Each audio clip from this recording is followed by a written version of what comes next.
Hey there, Jordan Chariton, live. Status Coup. It is Tuesday. What the hell day is it? Wednesday, April 20th. The year is 2022. Happy 420.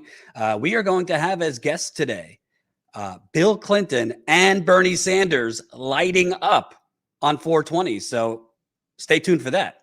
I'm very excited to have former President Bubba Clinton and Bernie on to light up and have a good time. We're also going to have Kevin Gotstola on in a few minutes. He has been the leading journalist covering the political crusade and railroading of Julian Assange. And then we're going to have a candidate, a Democratic candidate from Oregon, who has basically withdrawn from the primary race there as a Democrat because of the rigged process. And is now preserving his right to run third party.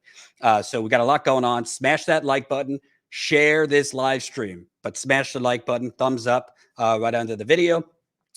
We are going to get to a story about Bernie Sanders at the spry age of 80 years old is not ruling out a run in 2024, which in 2024, he would be 83 years old. So we'll get to that in a few minutes, but frankly, I got to lead with this. A UK judge, if we could show it, Colin, this is from CNN. A judge has ordered Julian Assange's extradition by London court, moving WikiLeaks founder closer to U.S. transfer. WikiLeaks founder Julian Assange has moved one step closer to being extradited to the United States, where he is set to be tried under the Espionage Act, after a London court sent his handover order to the British government for approval. So with that, let me bring on Kevin Gotstola. How you doing, Kevin? Hey, it's good to talk with you. Yes, and thank you so much for your continued coverage on this. By the way, folks, towards the end of the hour, so like 5:45 Eastern, Kevin's going to be joining me on our call-in show. That's CALLIN. You could download the call-in app, and we're going to talk about this some more, with the only difference being you could actually call in and ask questions, comments about this important topic. Kevin, tell us, so a UK judge rubber stamped the extradition. Now it goes to top level UK official as the final decider. Can you explain the process here?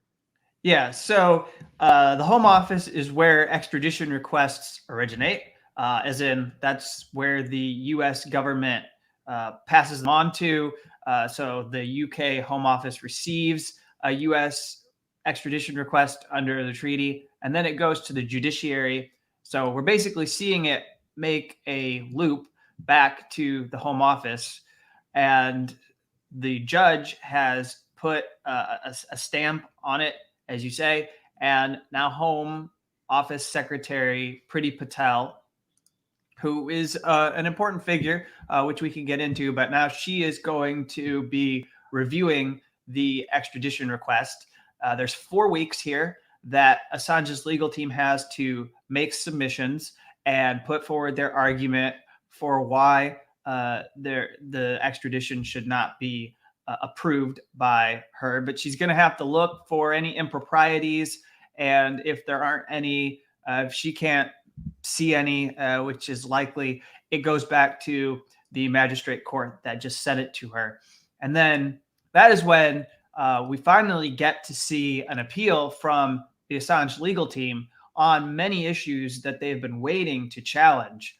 Most importantly, the fact that they believe that, and this was said by Stella Assange today. I don't know if you have the clip of her outside of court by any chance, but she mentioned that they are going to impress upon the appeals court that the district court did not apply the extradition treaty between the US and UK appropriately, because it should not cover political offenses. And espionage is recognized, globally. I'm not just talking about in the UK, but for many contexts, country to country, espionage is seen as a political offense. What's espionage to the Russian government is unlikely to be a crime to the United States. What's espionage to the Chinese government, as you can tell, would not probably be that big of a deal to another country. What's espionage to the U.S., China or Russia or some other country like Iran may not care about that at all. So that's why that's usually excluded from the extradition treaty. So then an appeal process will kick in after the Home Office is done with this extradition request. Right. And can you kind of describe, because my understanding, I'm certainly no scholar, is this is clearly political. And what you were just saying is the extradition in the first place is not supposed to be political. But isn't there something also to be said for his removal from the Ecuadorian embassy in the first place? Is that part of what likely could be the Assange team's defense? The problem with that, though, is the position of the UK and the US is not to recognize political asylum and to say that, in fact, by being in the embassy, he was a fugitive from justice. Their words, not mine. And that he was just there, not because he had a fear for his safety, but because, in fact, he was doing this to dodge going to Sweden to face the sexual allegations, a case that completely collapsed and was filled with improprieties and violations of due process rights when you look at how the Swedish prosecution authority handled it. And that's to the detriment of not only Julian Assange, but also both of the woman accusers. Right. Absolutely. So tell me about Prem Patel and what is her significance as far as the UK system, if any knowledge of, how she usually views these things. And if she will take into consideration the original ruling by Judge Vanessa Barrister that ruled he shouldn't be extradited. So let me turn your viewers on to Declassified UK. They're at declassifieduk.org. If you're not familiar with this, it's a small outfit of scrappy investigative journalists who are dedicated and committed to challenging the security state in the UK, showing the way that not only are their security services compromising the integrity of government, but also the influence of the US over their institutions and how they're captured as a result of US influence. And Declassified UK, Matt Kennard is the chief investigator. He published a report on Priti Patel and how she is part of had a position on the advisory council for the Henry Jackson Society, which is a CIA-linked group. Former CIA Director James Woolsey was a part of this Henry Jackson Society. It is a right-wing group. It is engaged in some of the more fierce right-wing attacks on Julian Assange throughout the past decade. And she at some point was a part of this council that is believed between 2013 and 2016. So before she was the Home Secretary, but she has this as part of her past. As currently, she has endorsed an expansion of the Official Secrets Acts in the UK, which is highly significant. This would be the biggest expansion, most major overhaul of the acts since 1989. And what we're talking about is a law that actually makes it a crime to publish classified information that can be used to target journalists and to target whistleblowers. We saw some of this culture when it came to D-notices that were issued to The Guardian when Edward Snowden came forward and provided documents to The Guardian. You may remember one of the more bizarre episodes where people from the government actually came to the offices of The Guardian, went out, I believe, to a parking garage and destroyed a hard drive that no longer had files on it, but took a hammer to it and made it so that they could never use that hard drive again because it was quote unquote tainted by sensitive files, again, that were no longer on the hard drive. So this was just an exercise in intimidation and harassment.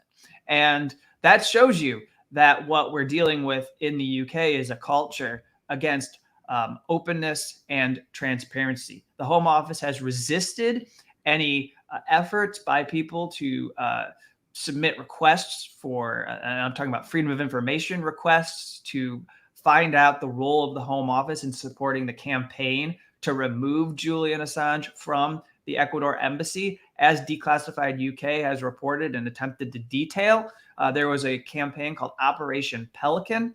This is the campaign to remove Julian Assange from the Ecuador embassy. The Home Office was involved through a question to a parliamentarian. It was gleaned that 8 officials from the Home Office were involved in this. This is the office that is now going to review the extradition request.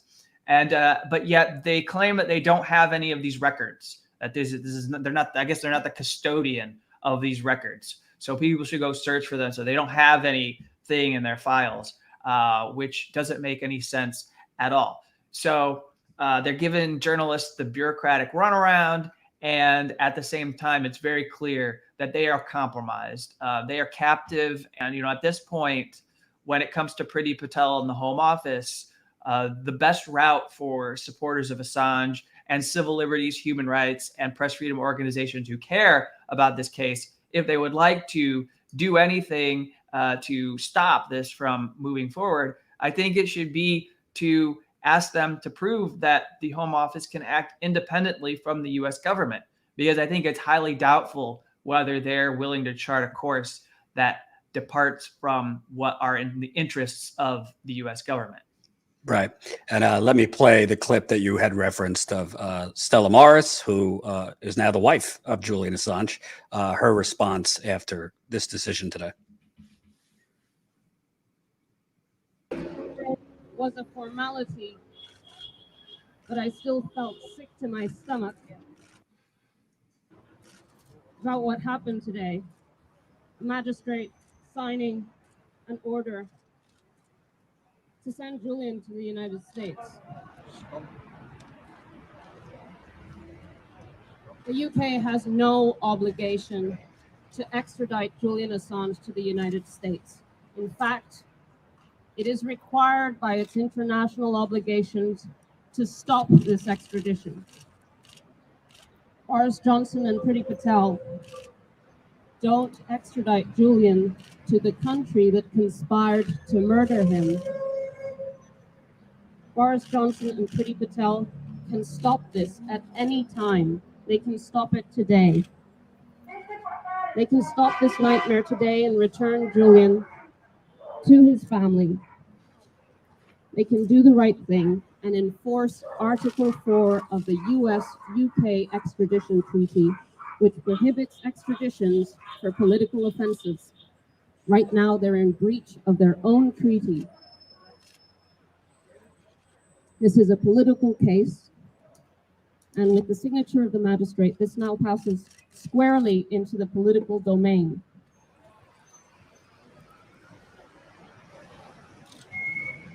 Free Julian Assange.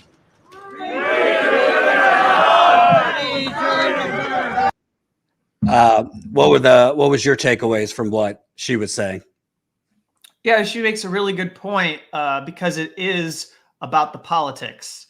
Right now, what we need to do is not just focus on what he's accused of doing, and not just what's at the core of the case brought against him. But we need to think about what are those things that can shame the government into doing what needs to be done in order to prevent Julian from being sent to the United States. And she's hitting on two very key aspects, or a few very key aspects. And so I thought it was good the way that she presented that. And technically, I know that this Patel, it's more procedural that she'll be looking at. But could she weigh at all the fact that there's been reports from like Yahoo that the United States tried or talked about kidnapping and assassinating him under the Trump administration? Or is that like it's been disregarded in these other lower courts? Would that not be weighed in her decision? So there may be some changes to the law that she can claim hamstring her and prevent her from making those political considerations. But we've seen 2 examples in British history where the U.S. wanted, they were both accused of hacking. Lori Love and Gary McKinnon are both well-known cases in which those individuals were viewed as having mental health problems, physical ailments, etc. And they were able to make cases that were persuasive to the courts. Actually, and this is where it's relevant to Priti Patel, Theresa May, who went on to become prime minister at one point, was the secretary that reviewed the extradition request related to Gary McKinnon. And that was rejected. And that was rejected for reasons that, could be similar to this case, considering the politics, considering what would happen to the person if they were allowed to be sent to the United States. So absolutely, there is nothing that says that the Home Office has to allow the U.S. to receive Julian Assange and bring him to trial. So they can hide behind the law. They can hide behind different guidelines that they're expected to follow. But it's also within their power to throw this out if they would like to do it. Now, assuming the worst happens, is there any chance in hell that a trial in the United States would be fair, or that Julian Assange, based on actual readings of the First Amendment and the Espionage Act, could be found not guilty in the United States? Obviously, you can't predict completely, but the word rubber stamp is used. But is there a chance that he could get a fair trial here?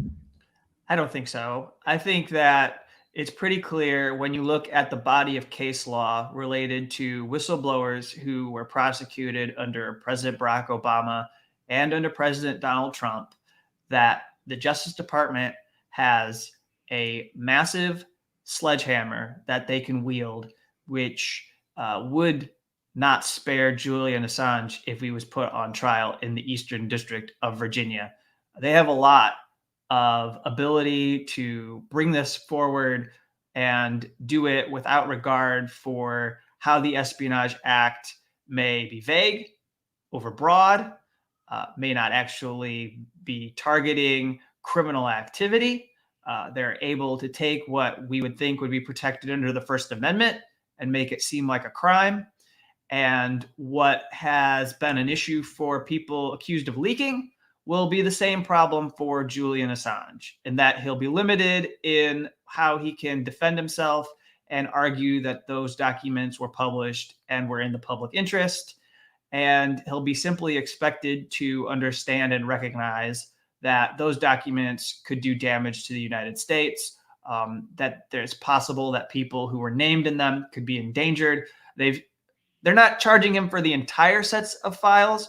Just to be clear, I don't know how many people are aware of that, but what the Justice Department does is they go through and they pick specific documents and they find ones in which there were alleged informants or alleged confidential sources, and they say that, you didn't protect those people, and so that makes you guilty of committing this crime of violating the Espionage Act. And so there are many ways in which they can make it impossible for Julian Assange to keep the focus on the right to publish, and then they can turn it into an issue of judgment, of the fact that he was reckless in publishing these documents, and make it about what's in the interests of the U.S. government versus what's in the interests of the people, which is transparency.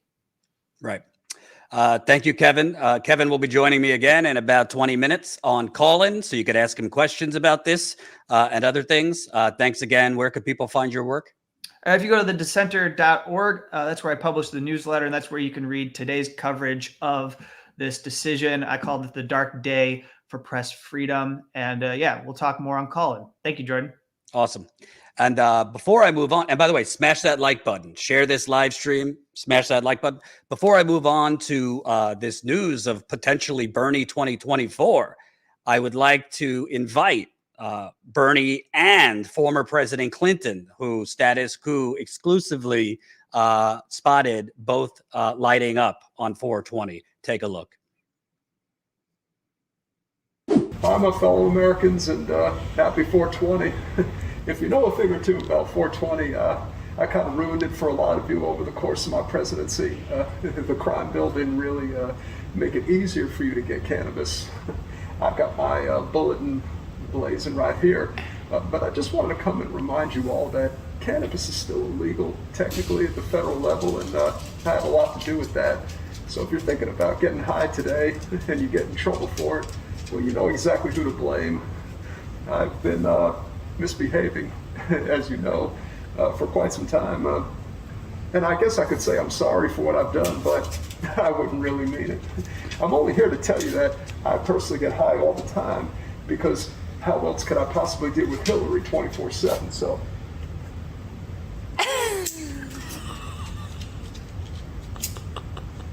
I'm gonna burn the mask. Oh yeah, well that stuff is definitely good, and that's the only way I can cope. Coping is a very tough mechanism these days. But anyway, I hope you all understand that there are those of us who could get away with doing this, and there are those who can't.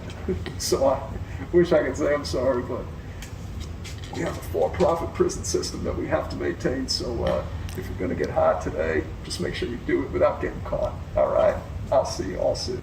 Good afternoon to each and every one of you. It is 420. A happy 420 to you all. As you know, cannabis is an illegal substance still at the federal level. Makes absolutely no sense. I am very grateful for the states that have passed legalized cannabis, but we must make it legal at the federal level. And why is that? Because right now, cannabis is listed as a Schedule 1 narcotic. That makes no sense. It should be declassified, and it should be decriminalized, and we should legalize it with homegrown. People in this country have a right to express themselves in a lot of different ways. If we have legal alcohol and we have legal prescription drugs, people should be able to smoke cannabis if they choose. So as we go forward, I will be doing everything in my power to push my good friend Joe to decriminalize cannabis and legalize it with homegrown. I hope you all have a wonderful day today. I do not partake in this, so unfortunately I'm not going to smoke up, but for those of you who want to, you have my permission. Do it as you like, and I hope you have a wonderful day. Goodbye. Oh, wow. Thank you, Bernie. And thank you, former President Bill Clinton, also for jailing a whole new generation of black men over weed, many of whom are still in prison. So we're going to have a great guest in a few minutes. But before that, I want to show and talk about some Bernie news here. It's early. Oh, by the way, I forgot. That was Peter Hager doing a really, really great impersonation. He also does a really good Trump. So we're going to have him a little bit more in his alter ego of Trump, Bill Clinton, and Bernie. Maybe he'll add a few. So you could catch him on Generational Change, which is his YouTube channel with Jen Perlman. We'll put that in the description of this video. But Generational Change, JEN is for the generational. Peter's on there with Jen Perlman, who ran against Debbie Wasserman Schultz. So smash that like button, share this live stream. Washington Post. Sanders has not ruled out another run for president if Biden doesn't. So if his good friend Joe doesn't, if his good friend Joe runs, Bernie won't. But if his good friend Joe doesn't, he might. Quote, in the event of an open 2024 Democratic primary, Sanders has not ruled out another run for president, writes a top advisor. My guess is Jeff Weaver, his former campaign manager and a top official. Oh, no, it's not. Let's take a look. Senator Sanders is open to running for president in 2024 if President Biden declines to seek re-election, according to a campaign memo a top political advisor distributed to allies on Wednesday that was shared with the Washington Post. Quote, in the event of an open 2024 Democratic primary, Sanders has not ruled out another run for president, so we advise that you answer any questions about 2024 with that in mind, says the memo from Fez Shakir, a close Sanders advisor who was his campaign manager when he ran in 2020. The memo was shared by a person with direct knowledge of its contents on the condition of anonymity because it was not released publicly, and confirmed by a second person with direct knowledge of the contents. Shakir did not immediately respond. Quote, while it's frustrating this private memo leaked to the media, the central fact remains true, which is that Senator Sanders is the most popular office holder in the country, said Sanders spokesperson Mike Casca when asked for comment. Casca and the memo based that assertion on a recent poll. Other Bernie Sanders news, he will be appearing on Sunday with Amazon labor union workers. So he's going to be going to Staten Island to visit with the victorious Amazon labor union workers. They have their second election at the warehouse across the street on April 25th. So he's coming a day before, basically to rally with them. So kudos to Bernie. You're doing more than AOC and others are doing for these workers. Now, I don't want to get into the political prediction game. The facts are, I'll just give you the numbers. Bernie, if he ran again, obviously the run would start in 2023. He would be 82 in the year 2023. 2024, he would be 83. And if he actually won the presidency, he'd be 84 years old. If Biden runs again, he's not far behind. Biden would be 83 in 2024. So, and 83 when he takes his second time as president, his inauguration, if he were reelected. So to me, he's also, good point, Lauren Steiner. He's also going to be in Richmond. He's also going to be in Richmond, Virginia that night, appearing with Starbucks workers. So he's going to Staten Island to support the Amazon labor union workers, and then to Richmond, Virginia to support Starbucks workers. So he's walking the walk. He's walking the walk.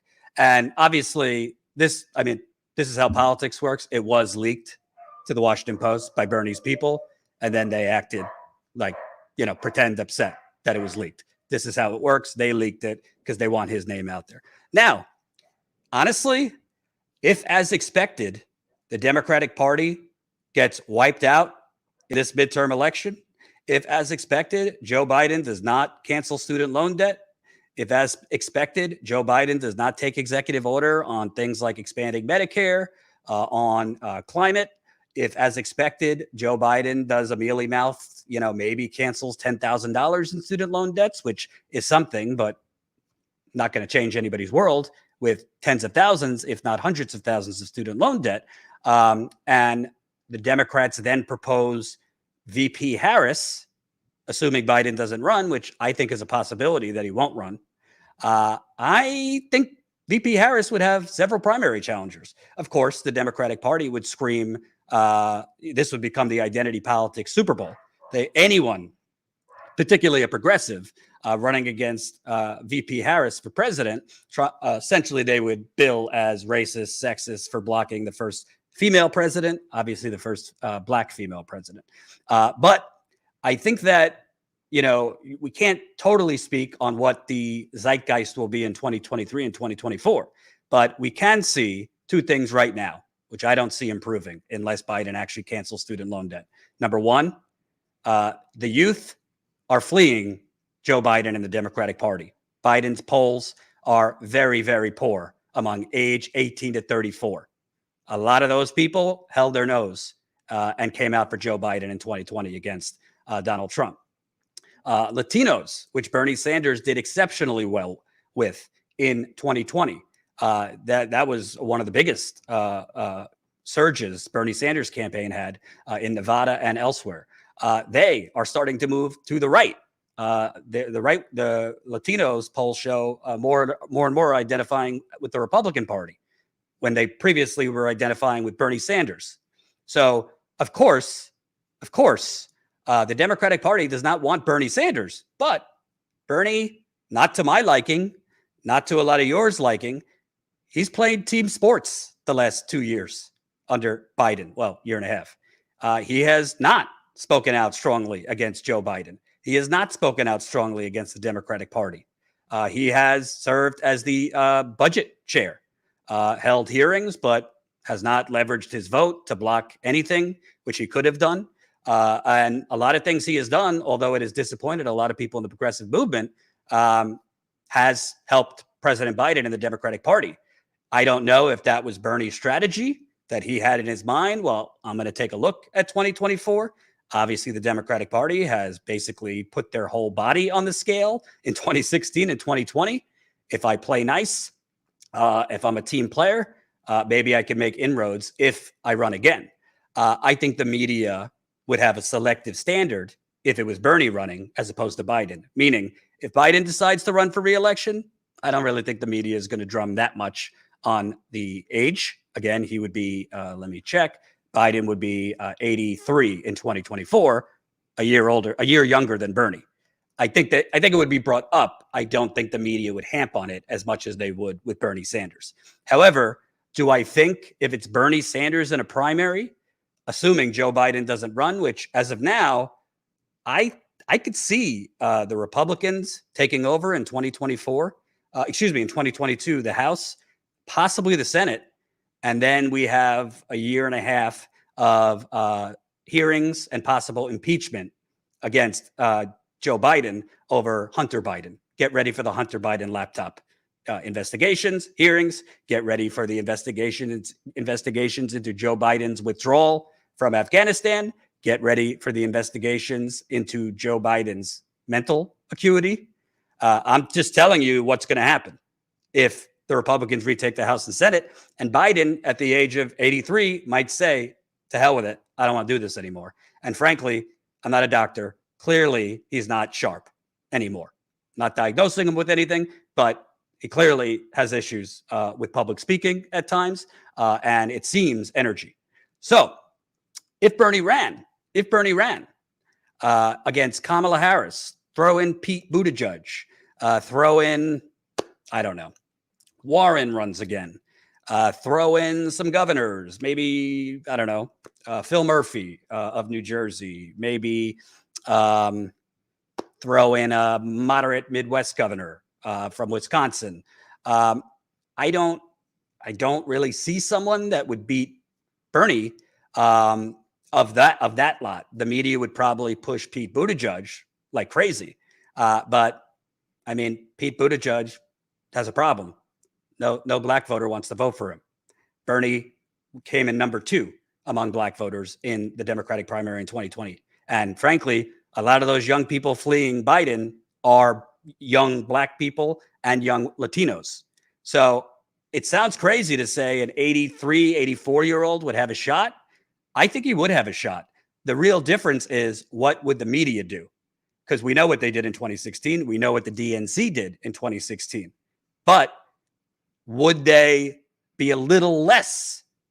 I'm not naive. I don't think they would just open the gates for Bernie Sanders, but would they be a little less aggressive against him, a little less totally rigging the whole process based on what Bernie has showed them?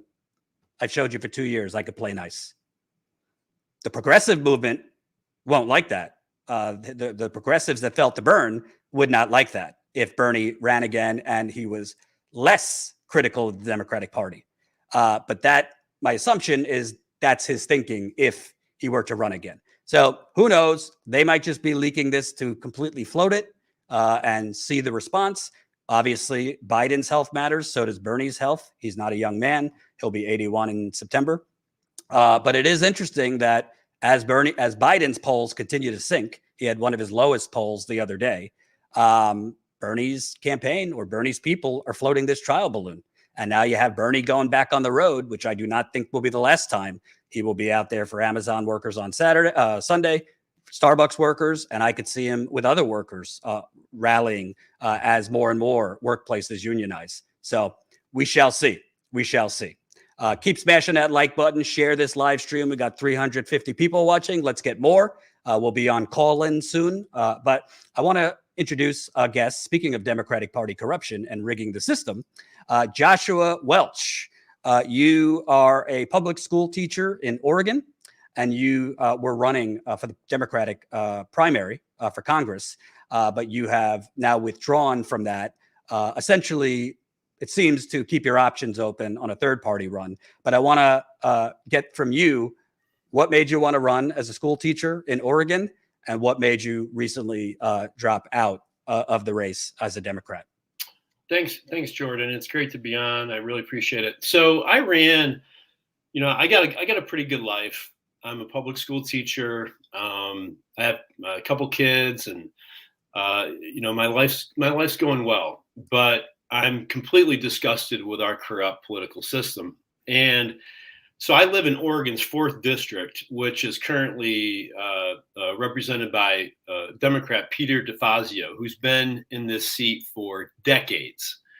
And in the past, as you may know, when you have incumbents that have been there for a while, it's virtually impossible to challenge them and get them out of office. So he decided to retire. And I decided that I wanted at least one anti-corruption candidate in this race. And so I entered the race understanding that I was up against the whole political establishment. I'm a newcomer, but I wanted to at least affect the debate and the discussion around who should represent us. And what happened was I got into the race. Of course, I was ignored by a lot of the media, but I also got to experience the corrupt, kind of rigged system that is in place with the unions. Now, I'm a union member, and I'm very pro-union. Anybody that knows me, you can look at my record. I'm extremely pro-union, and I wish we looked much more like Western European countries that have much higher rates of unionization, much more workers' rights. But now I knew about this, a little bit about how the endorsement process worked with the unions. I knew a little bit, but I got a front row seat this time. Now, I withdrew from the race after about 6 weeks mainly because in Oregon, there's this law that is in place that protects the establishment that says if you run in a primary of a major party, you cannot run as a minor party. So, if you want to build name recognition, if you want to get to understand the political system, ideally you could run in a Democratic primary, for example, and then if you lose, you could still go on to win the nomination of a third party, and after having had some experience and after building name recognition. But you can't, in Oregon, you have a deadline of March 10th or March 11th to where if you're still in that race, they don't allow you to run as a third party. So I wanted to keep my options open. Now, at this point, I do not believe I'm going to represent a third party, mainly because I really have, my life is pretty full with my teaching and my kids.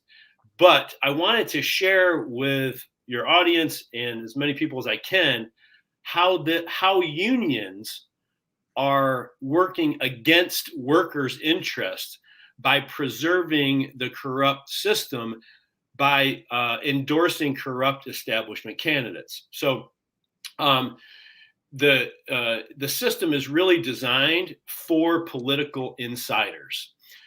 I'll tell you, as a candidate, I couldn't even get an interview with my own union. And what union is that? Which is the Oregon Education Association. So the Oregon Education Association is the biggest teachers union, is the teachers union in Oregon. So I have my local union, but they only did endorsements for local races. So the OEA does the endorsement for federal races and statewide races.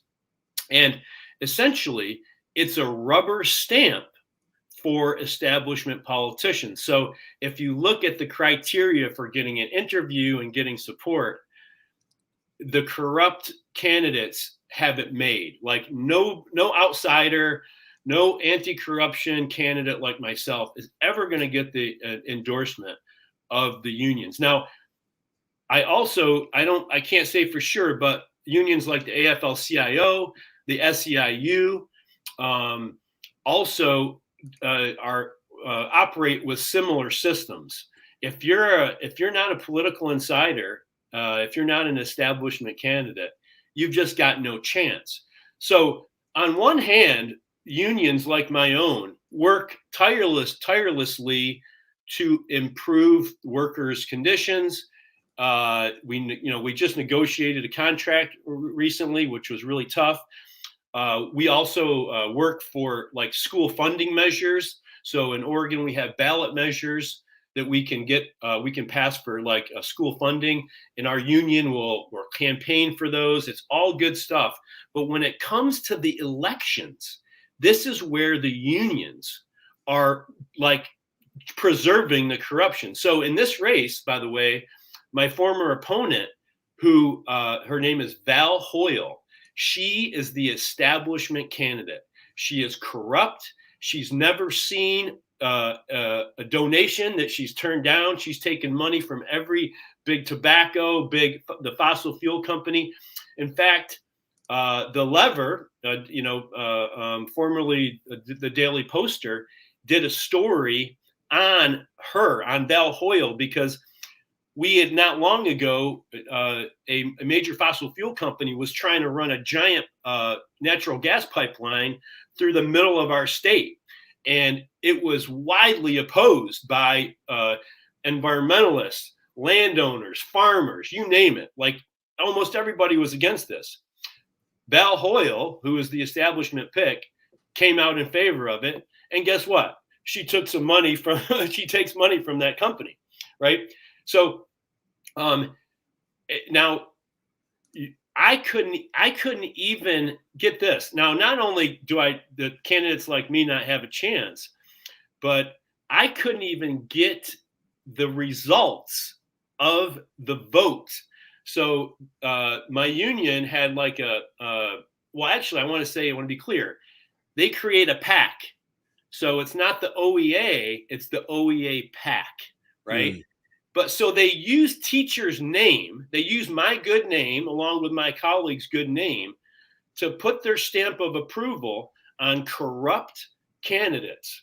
And they have this convention process where if you want to be part of the convention, if you want to vote, you have to make a donation. So it's a pay to play, or some local unions will elect one delegate to represent them.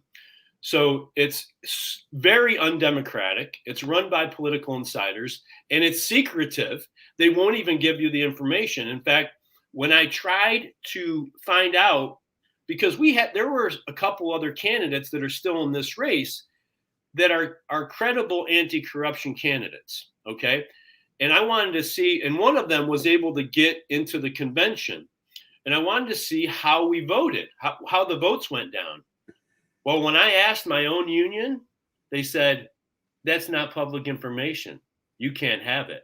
And then I finally got an official I asked them, I said, if you're so proud of your process, of your endorsement, and by the way, it's not just endorsing. When they vote to endorse, that opens the funding mechanism too through the PAC, right? So they said, you can't have any of the information unless you're a donor or you were a candidate in the process. I got in touch with one of the candidates who I believe his name's Andrew Kallock, and he's a credible anti-corruption candidate. And he said that he also asked for the results of the vote and was denied. And then and when I asked my union, the OEA PAC officials, if you're proud of your process, why aren't you transparent with the public? Why won't you give me the information? And you know what they said? It's in the rules. We can't give out the information. So just to give a little backstory, this started back in 2016 when the NEA, which is our parent union, the National Education Association, I was following that race very closely. I am a Bernie Sanders type of progressive. And I was stunned when the NEA endorsed Hillary Clinton, the queen of corruption. Because number one, I say I was stunned. I was surprised because that was one of the first, I was following that race closely. And Bernie, if you might, some of your listeners may remember, the top supporting profession of Bernie were teachers. Right. More than anybody, any other profession, teachers were donating to Bernie. And I thought, that's peculiar that the NEA endorsed Hillary Clinton. So I emailed the NEA, and I was a union member back then, asking them for information. I wanted to know, how did the vote come down? Who voted which way? Who got how many votes? Crickets. They ignored me. Now, this was in 2016. I only have so much time and energy as an average citizen to put into this stuff. So I kind of just wrote it off. I didn't follow up. But fast forward to this, more recently, when I got into this race locally here, or for Oregon's 4th district, and experienced firsthand the corrupt, rigged endorsement process of the unions, I just had enough. And in fact, my own union PAC, the OEA PAC, when I tried to get initial information, they wouldn't even respond to my emails. The only thing that got them to respond was when I told them that I'm considering opting out of my dues. Mm-hmm. So, and believe me, I want to pay my dues. I want unions to expand and strengthen, but I refuse to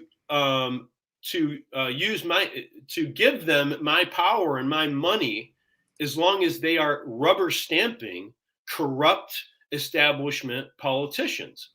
And one more point that I tried to make to my union is that, it's now the OEA PAC of my union, no doubt they're loaded with Democratic Party loyalists who, when they see their people getting endorsed, they think the system is working well. But unions are made up of not just Democratic Party loyalists, right? We have progressives, we have conservatives, we have independents, we have libertarians, Green Party, all kinds. And so all those union members like me and the ones I just mentioned, they look at this process and they say, my union is not fighting for workers. They're just an arm of the Democratic establishment. Now, what the corrupt PAC or the union, the people that are running the system, what they have going for them is most people are so busy and so, involved in their normal lives. They don't know what's going on, right? They don't know how secretive and undemocratic and corrupt it is. So they're getting away with it. So what I'm trying to do now is bring awareness to as many people as I can and as many union members as I can to stop unions from preserving the corruption. Let me ask you, because obviously the unions aren't just doing this on their own. What was your insight or observations in terms of the union's direct coordination with the local Democratic Party to kind of edge you out and basically rig it for your opponent? Well, it's hard. Like I can't say for sure like what kind of coordination or communication goes on, but I know that the way that I was ignored, it was strange. I mean, I'll tell you, I had some weird things happen to me. So first I tried to reach out to my union and they were telling me, they tried to tell me first that I wasn't even a candidate. Now I was legally registered at the Secretary of State as a candidate. In fact, as soon as you register as a candidate, I started getting emails from various interest groups wanting me to answer questions about my views, wanting me to participate in candidate forums. In fact, the AFL-CIO, the SEIU, both emailed me questionnaires. But my own union, the Oregon Education Association, I didn't hear anything from. So I reached out to my local union to try to figure that out. Well, the first they're saying, you're not a candidate. I started sending them pages from the Secretary of State's office, like, yes, I am. So they're okay, you're a candidate. Now we'll start the process. And I didn't hear from anybody. Then I heard from somebody from the OEA PAC. And then they said again, oh no, we just checked, you're not a candidate. By the time I had to send them more information proving that I was a candidate. Again, this is absurd because all these other groups, even journalists, I was getting interviewed by journalists because they were checking the Secretary of State's page for new candidates. So I don't know if somebody in my union was purposefully working to try to keep me out of the process? I don't know, but it certainly seemed like that. Now, they came up with all kinds of excuses at the end, like, oh, we were checking to see, we looked to see who had a PAC, and we didn't look at the actual list. We're really sorry, blah, blah, blah. But as far as the connection between the Democratic Party and the union, I mean, it's very strong because they're always working together here in Oregon. And a lot of the times they're working on important stuff. Like I said, like school funding measures, right? Like that's something we need, school funding. So they've always, people at that level at the Oregon PAC, and same thing with AFL-CIO, SEIU, they regularly are working with Democratic Party officials. Oregon is run by Democrats. We have a supermajority in the House, in our state legislature, and we have the governor's mansion. So we Democrats own and operate this state for the most part. So the unions always are, especially people at the PAC level, they are working with Democratic Party officials, I mean, all the time, or, with great regularity. And in fact, when I first mentioned my candidacy to a fellow union member that had worked with our union for a long time and had done political work, I said, well, the establishment has already picked Val Hoyle, so it's going to be tough to beat her. But I'm going to try and get I'm going to vie for the union's endorsement. And the reply from my fellow union member said, oh, it's going to be hard for the union not to endorse her because they have such a good relationship with her. And that's right. That's it right there, Jordan. It's insiderism. So it's, and I mean, every Democratic elected official has got behind Val Hoyle. So the corruption is just so normalized, and it's so difficult to overcome. And I mean, I know it's the same in other states too, but that's what we face here in Oregon. And so union members, it's really going to be up to union members to change the system. And unfortunately, just in communicating with the people that I've communicated, these people are like the DCCC people. They think people like me are just, a waste of time. Like, they don't know what you're talking about. This is this system that they like, that is working for them. Again, that is rubber stamping these politicians. They think it works great. And so I could email and I could call, and I could get other union members to email and call and complain.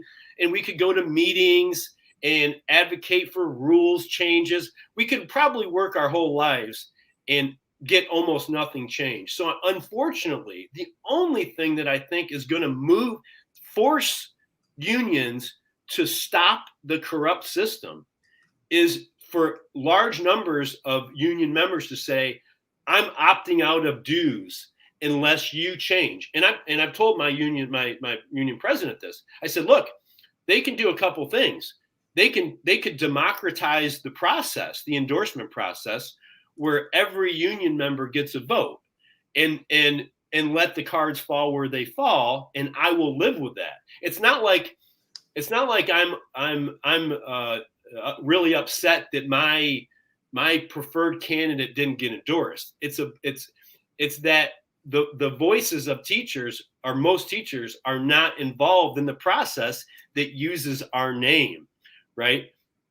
So I told them they can radically democratize the process. And by the way, unions vote on all kinds of stuff, like whether we should be wearing masks in school, whether we should approve our contract. It's not like we can't vote. Or they can just get out of the endorsement process, which may be, by the way, it may be the best thing for unions to get out of that political piece, because it creates so much animosity and negativity amongst a lot of union members because they see it as a very, very political act. So that's my goal, is to get union members to kind of fight back and say, we're not going to support this anymore. either democratize the system or get out of the endorsement process? Well, you might have a fighting chance, as obviously we're having these great union drives, strikes. So as the union and labor movement continues to grow and get a little tougher in the spine, hopefully that happens. Can people follow you anywhere for updates on your next steps? Well, I'm on Twitter. I'm on Facebook. You can, search Joshua Welch. Is my name. Live in Eugene, Oregon, the great city of Eugene. I'm a former New Yorker, Jordan. So I grew up in New York, but Okay. I moved to Eugene back in 2003. And you can, if you want to just check out and see what kind of person. And my campaign website's still up. It's www.welch4oregon.com, just to get an idea of who I am. But yeah, you can check me out on Twitter and Facebook, and share this. Look into I say to union members, look into how your union is operating, and don't let them get away with preserving the corruption. Absolutely. Thank you, man. I appreciate you telling your story. Hey, thanks a lot, Jordan. Take care. Take care. Keep up the good work. So, folks, exciting news. I'm moving over to call in now to interview Kevin, and you could call in on the Julian Assange extradition. But in about an hour, unless he's too high to do it, I will be interviewing Tommy Chong of Cheech and Chong fame. So I hope that happens. He said yes. So we'll see. We shall see if it happens. But I will be interviewing Tommy Chong of Cheech and Chong fame on this 420. Not live, recorded, but we'll get it around as soon as possible on the YouTube channel. So stay tuned. I think that's going to happen at 7:00 Eastern. So we'll try to get it up as soon as possible if it happens. But thank you for watching. Let me read your super chats. Not provided, $5. We need a Bernie Sanders presidency so badly.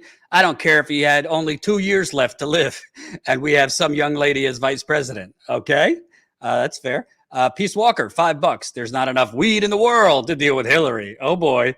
Freddie, $2. Third time is a charm to screw the people. LOL. Now. NF, $10. Thank you. Das Post Fleiss, €1.99. Birdie 2024, fine with me. Thumbs up. Laura Baza, tip $2 from Rockfin. Thank you so much. All right. Thanks, folks. Remember, you could go over to call in right now. It's the live podcasting app. I'll be joined by Kevin again, and we're going to take your calls on the UK ruling of Julian Assange extradition to the United States. I'll see you over at Call In, and thanks for watching.